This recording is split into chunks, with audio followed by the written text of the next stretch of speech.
Assalamualaikum warahmatullahi wabarakatuh. Perkenalkan, nama saya Nopriyanti dan teman saya Liri Wulandari dari kelompok 8. Di sini kami akan menjelaskan tentang orientasi tentang akhlak yang terdiri dari pengertian akhlak, pengertian ilmu akhlak, pengertian etika, dan pengertian moral. Yang pertama yaitu pengertian akhlak. Secara bahasa, bentuk jamak dari akhlak adalah kuluk, yang memiliki arti tingkah laku, perangai, dan tabiat. Secara istilah, akhlak adalah daya kekuatan jiwa yang mendorong perbuatan dengan mudah dan spontan tanpa dipikir dan direnungi lagi. Yang kedua yaitu pengertian ilmu akhlak. Berikut ini akan dipaparkan pengertian ilmu akhlak menurut pendapat beberapa tokoh. Yang pertama yaitu Syekh Hafiz Al-Masyhudi yang berpendapat ilmu yang menerangkan tentang kebaikan, hari dan segenap panca indera. Dan yang kedua, Ahmad Amin. Ilmu akhlak adalah ilmu yang menerangkan arti baik dan buruk, menjelaskan apa yang seharusnya dilakukan oleh sebagian manusia kepada yang lain. Yang ketiga, Darmiwi Umar. Ilmu akhlak adalah ilmu yang menentukan batas antara baik dan buruk, terpuji dan tercela, serta tentang perkataan atau perbuatan manusia, lahir dan batin. Yang keempat yaitu Hamzah Yaul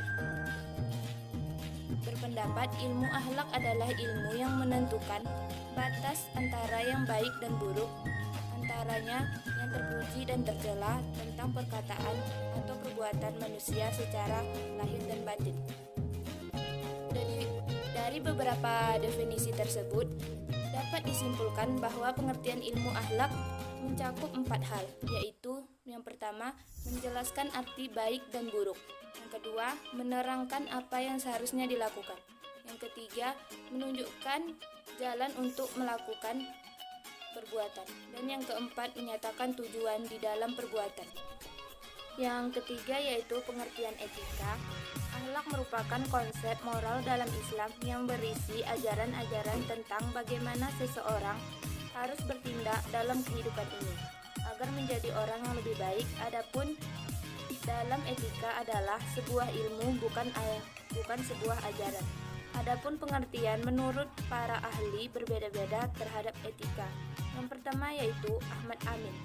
Etika adalah ilmu pengetahuan yang menjelaskan arti baik buruknya, apa yang seharusnya dilakukan oleh manusia, menyatakan tujuan yang harus dicapai oleh manusia dalam perbuatan mereka, dan menunjukkan jalan untuk melakukan apa yang seharusnya diperbuat oleh manusia. Yang kedua yaitu Abdul Haris.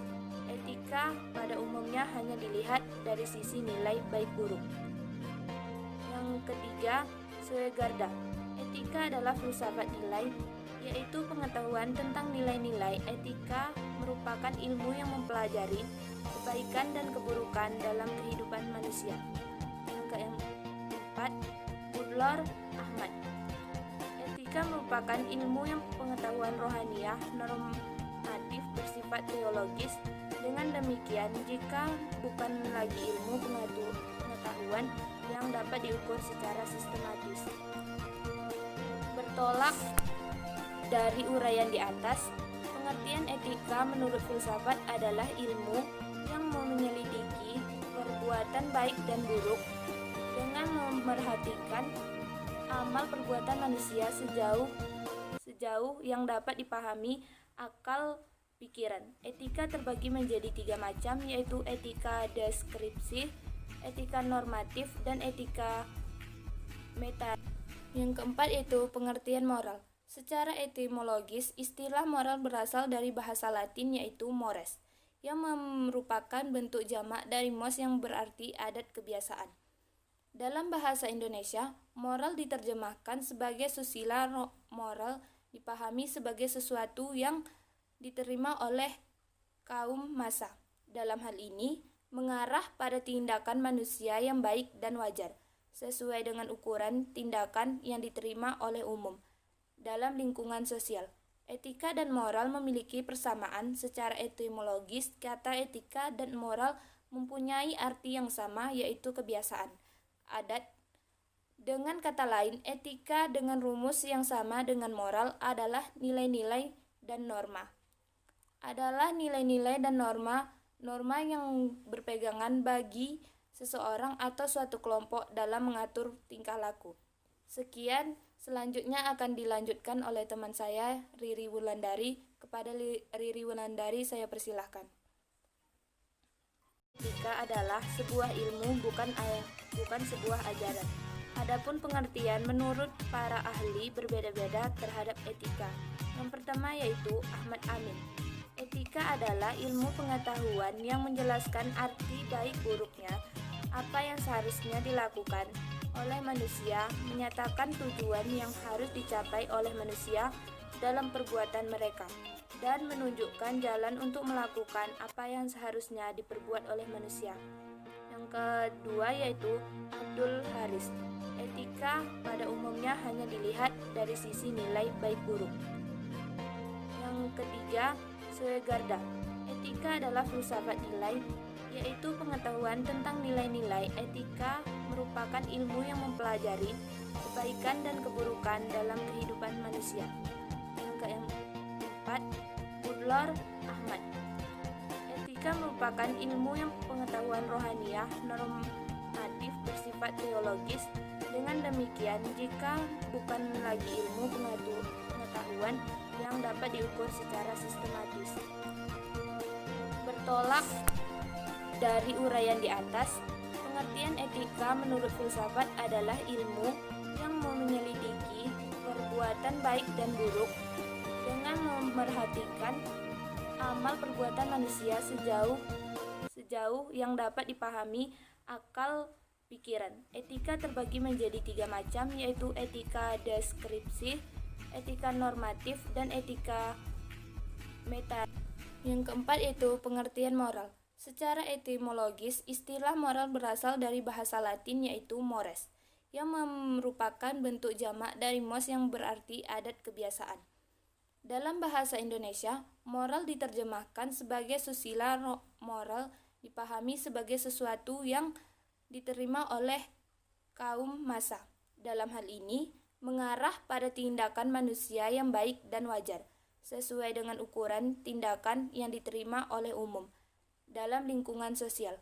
Etika dan moral memiliki persamaan secara etimologis. Kata etika dan moral mempunyai arti yang sama, yaitu kebiasaan, adat. Dengan kata lain, etika dengan rumus yang sama dengan moral adalah nilai-nilai dan norma.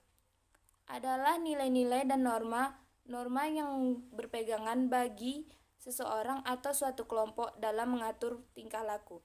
Sekian, selanjutnya akan dilanjutkan oleh teman saya, Riri Wulandari. Kepada Riri Wulandari, saya persilahkan. Assalamualaikum warahmatullahi wabarakatuh. Sebelum saya melanjutkan materi yang telah disampaikan teman saya akan memperkenalkan diri terlebih dahulu. Perkenalkan, nama saya Riri Wulandari, saya dari kelas 1C. Baiklah, di sini saya akan melanjutkan tentang dasar-dasar akhlak. Dasar-dasar akhlak itu ada 2. Yang pertama itu dasar-dasar akhlak di dalam Al-Quran, yang kedua yaitu dasar-dasar akhlak di dalam hadis.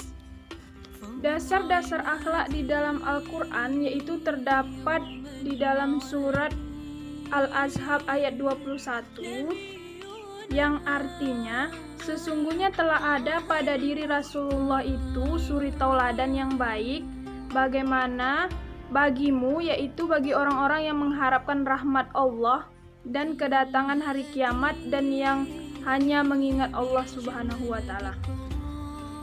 Yang kedua yaitu dasar akhlak di dalam hadis. Ada satu contoh hadis yang artinya begini.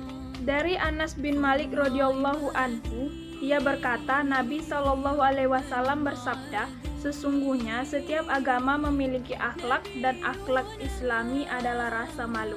Untuk lebih jelasnya bisa dilihat dari video yang telah saya sediakan. Selanjutnya tujuan akhlak. Tujuan akhlak itu secara umum ingin mencapai manusia dengan perilaku yang baik untuk mencapai kebahagiaan. Demikian juga tujuan akhlak dan etika apapun bentuk etika dan alirannya adalah semata-mata untuk mencapai kebahagiaan. Selanjutnya yaitu hikmah mempelajari ilmu akhlak. Yang pertama yaitu meningkatkan amal ibadah yang lebih baik, lebih khusyuk dan lebih ikhlas. Yang kedua, meningkatkan ilmu pengetahuan untuk meluruskan perilaku dalam kehidupan baik sebagai individu maupun sebagai anggota masyarakat. Yang ketiga, peningkatan kemampuan pengembangan sumber daya diri agar lebih mandiri dan berprestasi. Dan keempat, meningkatkan kemampuan bersosialisasi. Yang kelima, meningkatkan penghambaan jiwa kepada Allah. Yang keenam, peningkatan kepandaian bersyukur dan berterima kasih kepada Allah. Dan ketujuh, peningkatan strategi beramal soleh. Proses pembentukan akhlak. Proses pembentukan akhlak itu ada 5. Yang pertama, kudwa atau uswah atau keteladanan. Di sini, orang tua dan guru itu sangat berperan penting dalam memberikan contoh perilaku yang baik kepada anaknya atau muridnya. Biasanya akan ditiru oleh anak-anaknya ataupun muridnya. Hal ini berperan besar dalam mengembangkan pola perilaku mereka. Oleh karena itu, tidak berlebihan jika Imam Al-Ghazali pernah mengibaratkan orang tua itu merupakan cermin bagi anak-anaknya. Artinya, perilaku orang tua biasanya akan ditiru oleh anak-anaknya. Begitupun sebaliknya, jika perilaku itu baik, maka akan ditiru oleh anak-anaknya. Tetapi jika perilaku orang tuanya juga buruk, maka akan ditiru oleh anak-anaknya.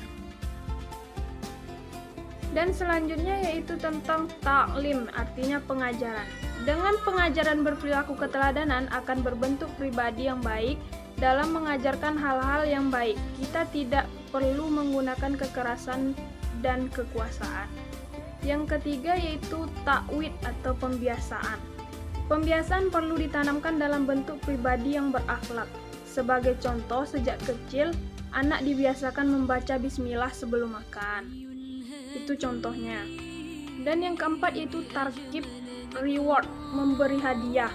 Misalnya, memberi motivasi baik berupa pujian dan hadiah tertentu akan menjadi salah satu latihan positif kepada anaknya dalam proses pembentukan akhlak. Cara ini akan sangat ampuh terutama kepada anak yang masih kecil.